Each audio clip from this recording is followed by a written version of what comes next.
Bien, buenas tardes. Primeramente quiero agradecer a la Sociedad Dominicana de Neurología y Neurofisiología la invitación a esta participación. Además de agradecido, me encuentro muy contento en este sitio, que no es la primera vez. Un país muy cálido, con gente muy cálida también. Y pues bueno, gracias. El tema que voy a compartir con ustedes es el abordaje, la evaluación neurofisiológica en muerte cerebral. Aquí, haciendo un recordatorio breve sobre lo que es muerte cerebral, vamos a tener en cuenta que para esta situación debe de existir un daño cerebral irreversible y extenso. Además, aquí en esa situación el órgano ya no dispone de un potencial para recuperación y además no es posible mantener la homeostasia interna del cuerpo. Aquí el señalamiento o la diferencia con coma irreversible es en este estado hay una destrucción irreversible de los hemisferios cerebrales, pero con una preservación de tallo cerebral y cerebelo, de las funciones de este mismo. Por ello también es importante, el término más apropiado en sí es muerte encefálica, pero generalizado, muerte cerebral como tal es el término más común.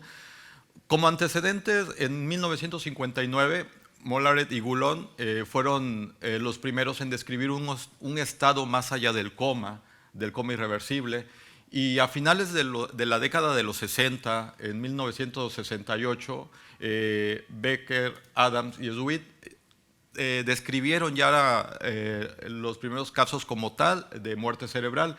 Y a partir de este año se establecen las primeras guías de referencia al respecto.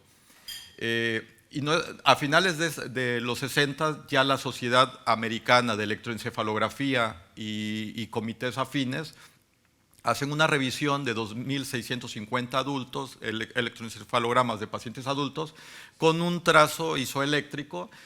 Pero de esta serie 3 casos evaluaron y demás y tuvieron recuperación de función cerebral.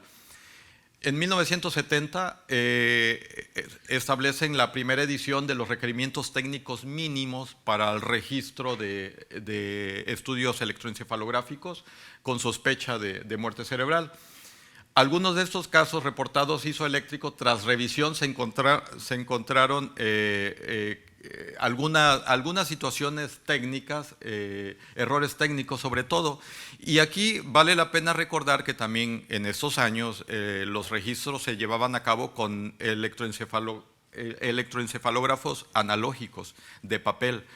No había la ventaja de hoy en día, que como decían mis compañeros en las pláticas anteriores, de poder modificar voltajes, sensibilidades sobre todo, y pues bueno, una recomendación, términos no recomendados como tal, es electroencefalograma isoeléctrico lineal o plano. Las recomendaciones que establece la Federación Internacional de Neurofisiología Clínica es el término de silencio electrocerebral o inactividad eléctrica cerebral. Aquí en esta diapositiva vemos características principales relevantes de casos de muerte cerebral: la ausencia de respiración espontánea, las alteraciones de pupilas dilatadas, ausencia de reflejos pupilares, del reflejo corneal, oculovestibulares, que se lleva a cabo ante maniobras calóricas, ausencia de reflejo nauseoso y tusígeno. Como podemos ver, pues es la evaluación de los reflejos de tallo. Aquí es muy importante respecto a los reflejos pupilares. Vemos la dilatación. Si recordamos un poco también en aspectos clínicos del deterioro rostrocaudal, en el deterioro en la fase mesencefálica vamos a encontrar dilatación de pupilas. Cuando el paciente continúa el deterioro en la fase pontina, las pupilas se hacen mióticas, y cuando el deterioro sigue su avance en etapa vulvar, estas se dilatan nuevamente. Aquí el punto importante son los demás reflejos. Por consiguiente, la situación clínica, la evaluación clínica es fundamental. Y aquí es importante también señalar que estados que hay que tener en cuenta para establecer un diagnóstico son descartando alteraciones tóxicas, metabólicas o por efectos de medicamentos, sobre todo depresores del sistema nervioso central. Digo, esto es importante tenerlo en cuenta, tener en consideración. Aquí, en cuanto a los conceptos de muerte cerebral, el cuerpo deja de funcionar como un organismo integrado, aunque algunos tejidos se mantengan vivos. Aquí es donde nos detenemos para los puntos de controversias que existen, sobre todo hoy en día para cuando estamos frente a un paciente potencialmente donador de órganos. La ausencia de funciones cerebrales, falta de receptividad y de reactividad, ausencia de funciones de tallo y un estado irreversible, enfatizando.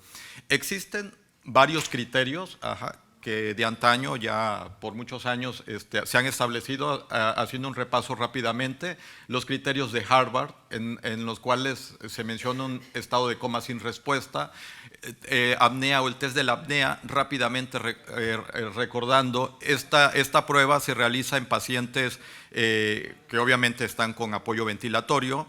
Se les suministra oxígeno al 100% durante un tiempo de 10 minutos, posteriormente se desconectan y se deja el sonda de oxígeno a nivel de tráquea a 6 litros por minuto. Cada minuto en promedio se baja, o la presión arterial de CO2 se incrementa a 3 milímetros de mercurio. Aquí lo que se busca con esta prueba, que es de 10 minutos aproximadamente, que tras el incremento de la presión arterial de CO2 ya por niveles de 55, 60 milímetros de mercurio, el centro respiratorio responda. Obviamente, si ese paciente reúne criterios clínicos y está en muerte cerebral, no va a haber respuesta. Por ende, el test de apnea va a ser positivo. La ausencia de reflejos de tallo, ausencia de reflejos espinales, el trazo de silencio eléctrico cerebral y los criterios de Harvard establecen una persistencia de estas condiciones de al menos 24 horas y que no exista o en ausencia de intoxicación por drogas o hipotermia. Existen también los criterios de Minnesota, también aquí la situación en cuanto a tiempo, son muy similares, la situación en cuanto a tiempo aquí establecen de 12 horas, cuando menos. Criterios suecos, también condiciones clínicas similares. Aquí lo que establecen como un punto diferente, hacen un llenado de vasos cerebrales en 2 inyecciones ortocraneales con medio de contraste, con un tiempo de separación de 25 minutos. Criterios de supervivencia cerebral, también puntos similares, persistencia de lo anterior durante 30 a 60 minutos y por 6 horas después del principio del coma. Aquí es bien importante tener presente eso. Si un paciente llega al servicio de urgencias y en muy poco tiempo hace un deterioro rostrocaudal rápido y se sospecha ya clínicamente de muerte cerebral, tiene que existir un lapso de tiempo mínimo de 6 horas para que podamos llevar a cabo o establecer este diagnóstico. Las pruebas confirmatorias que indican ausencia de circulación son opcionales. Vamos a ver en esta siguiente pruebas complementarias y como podemos observar, el electroencefalograma tiene más de un 90% de uso y por lo práctico que es también. Sin embargo, podemos hacer complemento con angiografía cerebral, Doppler transcranial, PET, angiogramografía, potenciales evocados somatosensoriales. También son pruebas complementarias. Existen unos estándares establecidos por la Sociedad Americana de Neurofisiología Clínica en los cuales pues rápidamente tener presente las características para cómo realizar el registro electroencefalográfico. Montaje completo, generalmente pues el sistema 1020 con impedancias menor a 10.000 ohms y mayor a 100, evitando electrodos de aguja. Estos suelen ser más comunes en Europa, en Norteamérica, y gorro de electrodos. Se recomienda no hacer el registro con estos electrodos, verificar la integridad de los electrodos, y la distancia también por lo menos debe ser de 10 centímetros.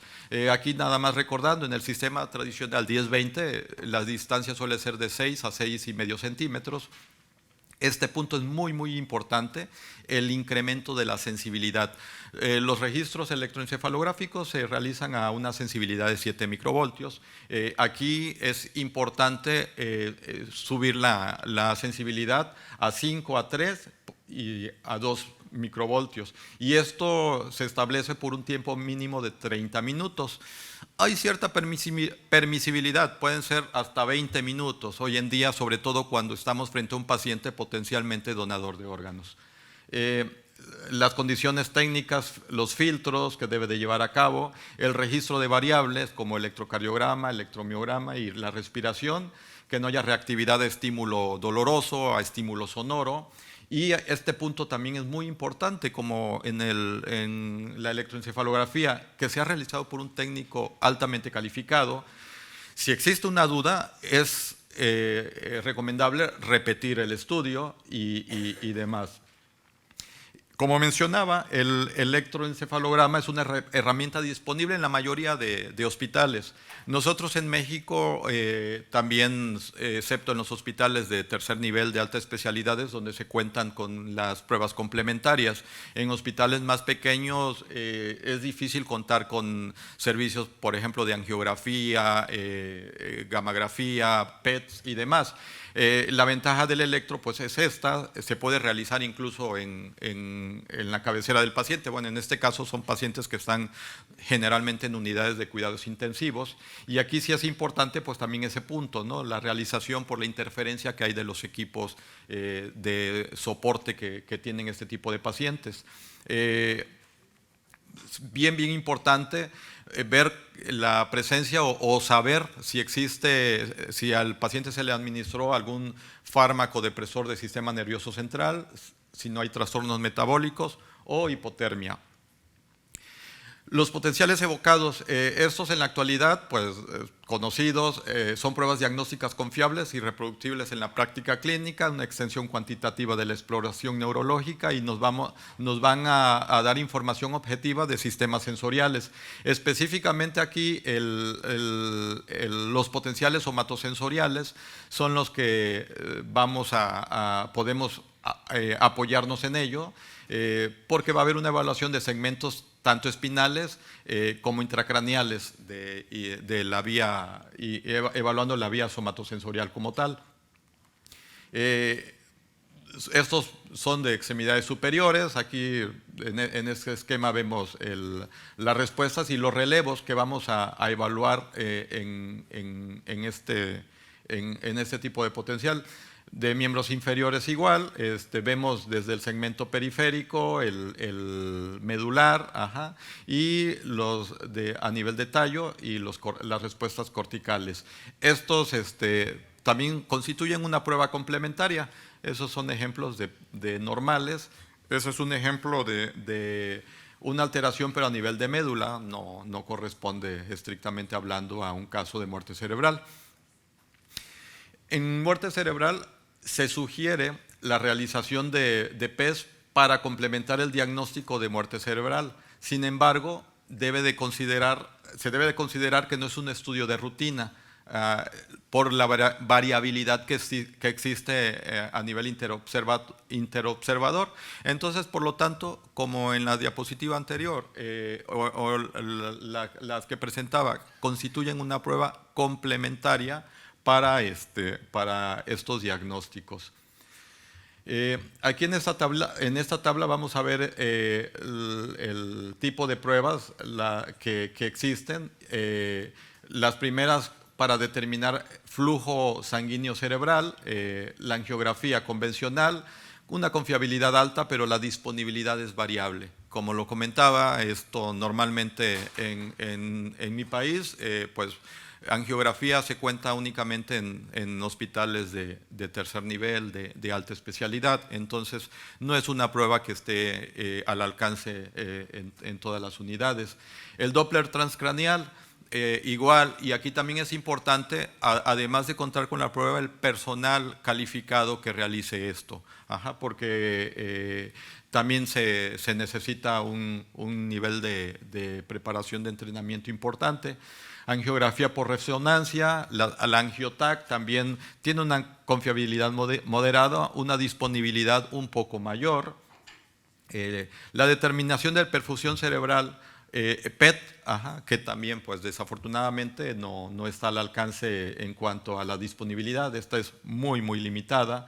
La angiogamografía igual, y en la parte neurofisiológica es de donde tenemos la herramienta principal para apoyarnos, que es el electroencefalograma, y los potenciales evocados, como lo comentaba, un complemento. En el año 2010, la Academia Americana de Neurología llevó a cabo una actualización de las guías para muerte cerebral. Aquí se establecieron algunos puntos, algunas interrogantes que vale la pena reconsiderar. Los pacientes con diagnóstico de muerte cerebral tienen recuperación. ¿Cuál es el periodo adecuado para determinar daño cerebral no reversible?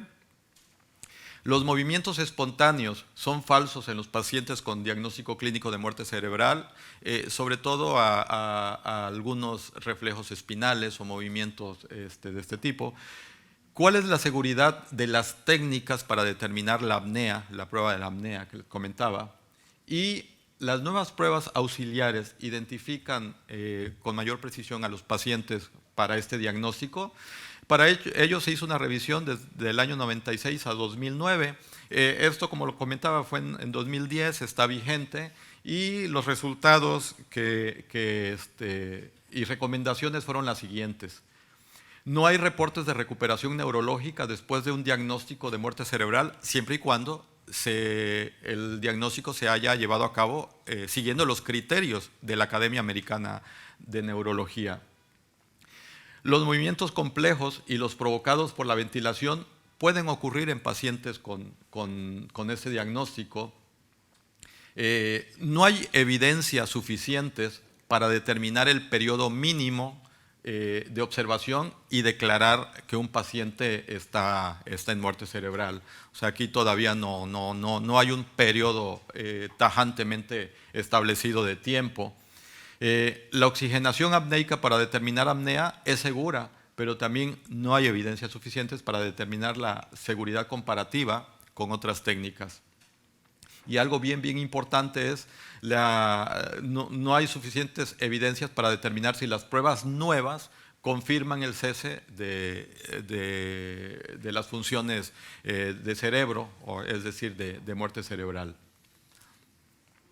Las guías respecto aquí es tener en cuenta la estricta definición de los reflejos de tallo. O sea, los datos clínicos son fundamentales. La prueba de la apnea, el porcentaje de sensibilidad, preoxigenación, que es la prueba que les comentaba al inicio, de oxigenar al paciente, poner oxígeno al 100% durante 10 minutos, y después de esto desconectar para ver cómo la elevación de la presión arterial de dióxido de carbono, esperando la estimulación del centro respiratorio a nivel vulvar. Estas pruebas confirmatorias fueron obligadas o son obligadas en Europa para establecer estos diagnósticos. En otros países son utilizadas para cortar el tiempo de observación, y como señalaba aquí, sobre todo cuando nos enfrentamos a un paciente con posible donación de órganos. Y aquí generalmente los comités de los hospitales, no sé aquí en este país, pero en México a veces normalmente están detrás del clínico para apresurar el diagnóstico. Y esto sí es importante, estar firme y hacer todo de acuerdo a las guías recomendadas, y no acelerarnos o no ceder a esas presiones y hacer un diagnóstico erróneo o en un momento todavía inadecuado. Las pruebas confirmatorias no son requeridas en la mayoría de países en desarrollo. Ajá, pues en mi país y pues toda Latinoamérica, pues esto no es no son requeridas por la disponibilidad que hay de las mismas, o sea, de lo que disponemos prácticamente es de el electroencefalograma, que afortunadamente pues ese sí la mayoría de unidades hospitalarias la tenemos. Aquí depende mucho también del país, de que se trate. Yo revisando encontré este dato, que aquí en República Dominicana existe esta ley 329/98, en base a la regulación de la donación y legado, así como extracción, conservación e intercambio de tejidos para trasplantes de órganos. En esta ley van a relucir aspectos muy importantes a tomar en cuenta con relación a pacientes diagnosticados de muerte cerebral. Cada país, pues, sí es tener presente las normas de regulación a nivel sanitario, a nivel de salud de cada país. Aquí esos son electros de... Sí, bueno, ya vimos con el doctor Zavala de encefalopatías y demás. Este es un caso clínico de un paciente con muerte cerebral, bueno, con datos clínicos, un paciente de 67 años que como antecedentes tuvo un sangrado de tubo digestivo, choque hipovolémico y un paro cardiorrespiratorio. Fue presentando un deterioro, se dejó 48 horas sin sedación y con criterios clínicos de muerte cerebral. Este es el trazo con una sensibilidad de 7, ajá, y como podemos observar, pues no se... Ajá. Este trazo se incrementa la sensibilidad a 3, ajá, y aún así vemos un trazo con silencio. A 2, y eso es artefacto, el electrocardiograma. Al estímulo doloroso, que es también obligado a hacerlo en estos pacientes, no hubo ninguna reactividad. Un caso 2, una femenino de 18 años con antecedentes de quemaduras de primero y de segundo grado. Sufrió a la vez intoxicación por monóxido de carbono durante el accidente. Después de 24 horas sin sedación, una evaluación clínica y tras la evaluación clínica, pues con datos de muerte cerebral. Ajá. Este es su electro con una sensibilidad de 3. Ajá. Esto que se observa aquí son artefactos. Ajá. Y un caso 3, un paciente masculino de 84 años, antecedente de neumonía, un choque séptico, sufrió un paro cardiorrespiratorio que duró 10 minutos, deterioro y 34 horas ya sin sedación. También la evaluación neurológica arroja datos compatibles clínicamente con muerte cerebral. Ese es su electro con una sensibilidad incrementada a 3 microvoltios. Ajá. Y aquí al estímulo doloroso no se observa ninguna reactividad.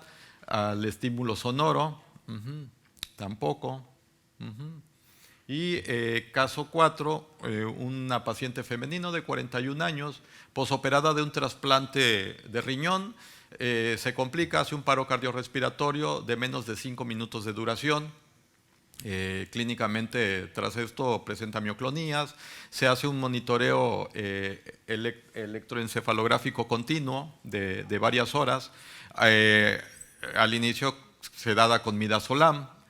Ese es su trazo en esas condiciones, ajá, con efectos de midazolam, ajá, con una sensibilidad de 7, la sensibilidad habitual.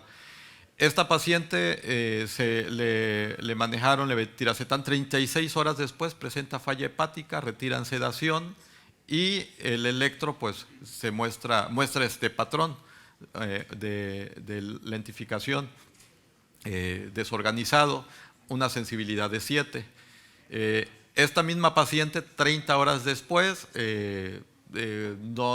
sigue deterioro y presenta un paro cardiorrespiratorio que dura 10 minutos, 30 horas después de lo que llevamos. Y 8 horas después del paro cardiorrespiratorio, después del evento, 8 horas después, se realiza este registro, en el cual pues vemos cierta actividad, sobre todo en esta parte. El registro es con una sensibilidad de 7. 12 horas después del paro cardiorrespiratorio se hace este trazo. Aquí ya para este punto se había retirado medicación y sedación, perdón. Y 24 horas después ya vemos esto, ya con unas, no anoté la sensibilidad, pero sí ya con una sensibilidad mayor de 3. Y pues les agradezco mucho su atención y gracias.